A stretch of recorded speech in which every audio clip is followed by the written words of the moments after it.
இன்றைக்கி நம்ம ஹஸ்பியா கிச்சனில் வந்து நம்ம இன்றைக்கி தட்டைப்பயிறு கழனி தான் பார்க்க போகிறோம். இப்போ அதுக்கு பாத்திரம் வச்சாச்சு, அடுப்பில் ஒரு குக்கர் வச்சுருக்கோம். இப்போ குக்கர் வச்சு எண்ணெயும் நான் சேர்த்துட்டேன். இப்போ எண்ணெய் காஞ்சிருச்சுங்க. அதில் வந்து இப்போ நம்ம கொஞ்சம் கடுகு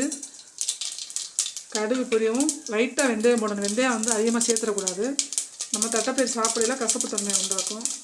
அதனால் அடுத்து வந்து சின்ன வெங்காயம்னா இந்த கழனிக்கு நல்லா டேஸ்ட்டாக இருக்கும். அதனால் சின்ன வெங்காயம் சேர்த்துக்கோங்க. இப்போ இதில் சின்ன வெங்காயம், வரமிளகா, பச்சை மிளகா 2 காரத்துக்கு சேர்த்துருக்கேன். கொஞ்சம் கருவேப்பிலை சேர்த்துருவோம். அடுத்து நம்ம இதில் தட்டைப்பயிறு, நான் ஒரு டம்ளர் தட்டைப்பயிறு எடுத்து வச்சுருக்கேன். இப்போ தட்டைப்பயிறு இதில் நம்ம சேர்த்துருவோம். நம்ம வறுத்து தான் இப்போ இது செய்யணும். இது நல்லா வறுக்கிறோம். தட்டைப்பயிறு செவக்க வறுக்கணுங்க. நல்லா இன்னும் கொஞ்சம் நேரம் வறுபடணும். நல்லா அது 2 நிமிஷமாக தான் ஆகும் நல்லா வறுபட. இப்போ நல்லா வறுத்துட்டேங்க. பதத்துக்கு நல்லா தட்டைப்பயிறு வறுத்துட்டு இதில் கொஞ்சம் மிளகாத்தூள் சேர்த்துருவோம். லைட்டாக தான் நம்ம சேர்க்கணும், காரம் ரொம்ப தேவையில்லை. கொஞ்சம் மஞ்சத்தூள். இப்போ இதில் தக்காளியும் சேர்த்து இதிலே நல்லா வதக்கிடுவோம்.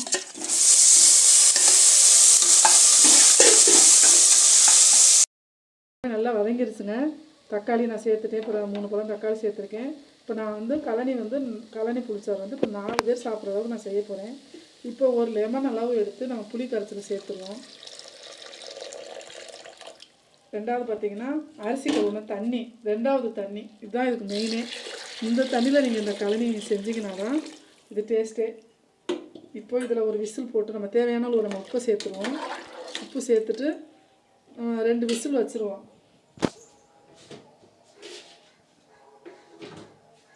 இப்போ இதுக்கு தேவையான அளவு உப்பு சேர்த்தாச்சுங்க. உப்பு சேர்த்து நம்ம இப்போ விசில் வச்சு ஒரு 2 விசில் மட்டும் எடுத்துட்டு அடுத்து பார்ப்போம். எங்கள் சேனல் மறக்காமல் எல்லோரும் சப்ஸ்கிரைபர் பண்ணிடுங்க. யார் வீடியோ பார்க்குறீங்களோ எல்லோரும் பார்க்கலே மறக்காமல் சப்ஸ்கிரைபும் பண்ணிடுங்க. அடுத்து நம்ம விசில் வச்சுருவோம். இப்போ 2 விசில் வச்சாச்சுங்க. இப்போ நம்ம இதுக்கு கழனி புளிச்சாருக்கு வந்து நம்ம சைடிஷாக வந்து உருளைக்கிழங்கு பொரியல் தான் பார்க்க போகிறோம். இப்போ இதுக்கு நான் 3 கிழங்கு நான் குக்கரில் வேக வச்சு எடுத்து வச்சுருக்கேன். இப்போ அடுத்து நம்ம தாளிப்பை பார்ப்போம். இப்போ உருளைக்கிழங்கு பொரியலுக்காண்டி நம்ம கடாயை வச்சு 2 ஸ்பூன் எண்ணெய் ஊற்றிருக்கோங்க. இப்போ எண்ணெய் காஞ்சிருச்சு. இப்போ அதுக்கு கடுகு சேர்க்க போகிறோம். கடுகு சேர்த்தாச்சு. அடுத்து பெரிய வெங்காயமும் கருவேப்பிலையும் போட்டு நம்ம துணிக்கிட்டு இருக்கோங்க. வதங்கட்டு வெங்காயம் நல்லா, இந்த உருளைக்கிழங்கு பொரியலுக்கு வந்து வெங்காயம் நல்லா வதங்கணும். நல்லா வதங்கட்டும். இப்போ பார்த்திங்கன்னா இப்போ 2 விசில் வச்சு நம்ம எடுத்துட்டோங்க. எடுத்துன்னு பாருங்கள், தட்டைப்பயிரெலாம் நல்லா வெந்து வந்துருச்சு. இது வந்து கழனிங்கிறதுனால மற்ற பொடியெல்லாம் எந்த பொடியும் நம்ம சேர்க்க தேவையில்லை. இப்போ இதில் தட்டி வச்ச பூண்டு 2 பழம் நம்ம சேர்க்கணும். இப்போ இது 4 பேர் நம்ம சாப்பிட்ற அளவுக்கு நான் ஒரு லெமன் அளவு தான் புளி எடுத்தேன். அளவுலாம் கரெக்டாக இருக்குது. இப்போ புளி, உப்பு எல்லாமே நான் சரி பார்த்துட்டு எல்லாமே கரெக்டாக இருக்குது. நீங்களும் இது செய்யலை புளி உரப்புல மட்டும் கரெக்ட் பார்த்துக்கோங்க. ஆனால் புளி ரொம்ப புளிச்சிட்டா சாப்பிட முடியாது சாதத்தில் போட்டு. இது ரைஸுக்கு தான் செம்மையாக இருக்கும். இதில் இப்போ நம்ம ஒரு தட்டி வச்சா 4 பல் பூண்டு சேர்க்க போகிறோம். இது நல்லாயிருக்கும். பூண்டு தட்டி போடணும். கொஞ்சம் மிளகு ஜீரகம் பவுட்ரு ஒரு 1/2 ஸ்பூன் சேர்த்துருக்கேன். அதுவும் வறுத்து பொடி பண்ணது தான். ரசத்துக்கு நம்ம நார்மலாக ரசத்துக்கு யூஸ் பண்ணுவோம்னா அந்த மிளகு ஜீரகம் ஒரு 1/2 ஸ்பூனும் 4 பல் பூண்டு சேர்த்தாச்சு. தட்டி போட்டு நல்லா கொதிக்கட்டும். அடுத்து கொஞ்சம் பெருங்காயம் கொஞ்சம் சேர்த்துருவோம்.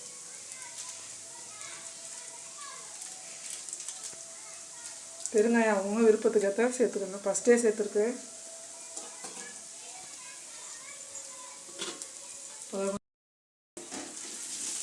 இப்போ இதெல்லாம் மல்லித்தலை கருவேப்பிலையெல்லாம் போட்டுட்டேன்.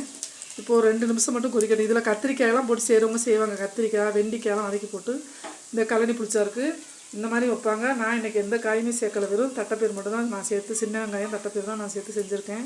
இது செம்மையாக அவ்வளோ டேஸ்ட்டாக இருக்குது சாப்பாட்டுக்கு சேர்த்து சாப்பிட. இப்போ ஒரு 2 நிமிஷம் மட்டும் நம்ம சிம்மில் வச்சு கொதிக்க விட்டுருவோம். இந்த இப்போ உருளைக்கிழங்கு வந்து 4 பல் பூண்டு பல் தட்டி போட்டுருவோங்க. தட்டி சேர்த்தா தான் நல்லாயிருக்கும். இப்போ இதிலே நம்ம நல்லா இன்னும் கொஞ்சம் நல்லா வெங்காயம் மட்டும் நல்லா பொன்னிறமாக வதங்கணும். அப்போ தான் இந்த உருளைக்கிழங்கு நல்லாயிருக்கும்.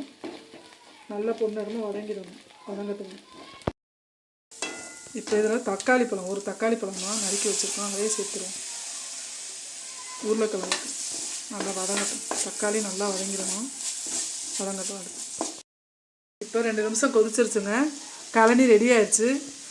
கண்டிப்பாக எல்லோரும் செஞ்சு பாருங்கள். அவ்வளோதான், கழனி 2 நிமிஷம் கொதிச்சிருச்சு. நம்ம விசில் விட்டு எடுத்து இப்போ 2 நிமிஷம் கொதிக்க விட்டுட்டேன் எல்லாமே போட்டு. இப்போ அடுப்பு ஆஃப் பண்ணிடுவோம். அவ்வளோதான். இப்போ இதுக்கு தேவையான அளவு உப்பு சேர்த்துருவாங்க. வெங்காயம் வதங்கிலே உப்பு கொஞ்சம் போட்டால் தான் நல்லா வெங்காயம் வதங்கி நம்ம உருளைக்கிழங்குலாம் செட் ஆகும். உப்பு சேர்த்தாச்சு. இப்போ இதுக்கு 1 ஸ்பூன் மிளகாத்தூள் சேர்த்துருவோம். 1 ஸ்பூனு போதும். 1 ஸ்பூனு லைட்டாக கொஞ்சம் சேர்த்துருக்கேன். அடுத்து கொஞ்சம் பெருங்காயம் சேர்த்துருவோம்.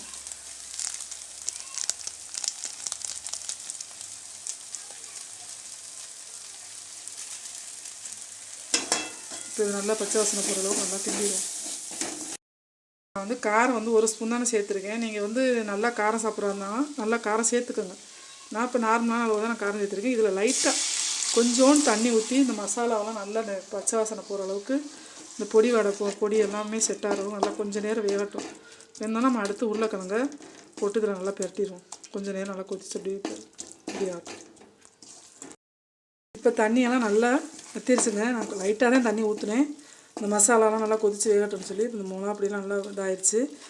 இப்போ விசில் விட்டு குக்கரில் விசில் விட்டு தான் நான் வேக வச்சு இப்படி பொடியாக கட் பண்ணி வச்சுருக்கேன். இப்போ நம்ம இதை தான் இதில் சேர்க்க. இப்போ இதை நல்லா பெரட்டி எடுத்துருவோம்.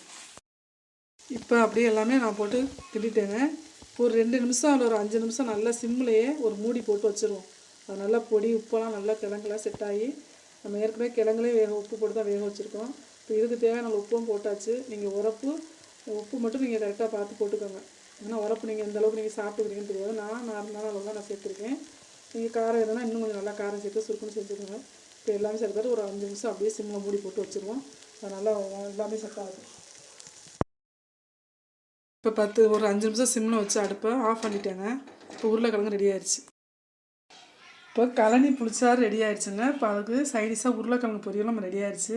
நீங்கள் எல்லாம் செஞ்சு சாப்பிட்டு பார்த்துட்டு கண்டிப்பாக எப்படி இருக்குன்னு கண்டிப்பாக நீங்கள் சொல்லுங்கள். எங்கள் சேனலை மறக்காமல் சப்ஸ்கிரைபர் பண்ணிடுங்க, லைக் பண்ணுங்கள், முடிஞ்ச அளவு எல்லாத்துக்கும் ஷேர் பண்ணுங்கள்.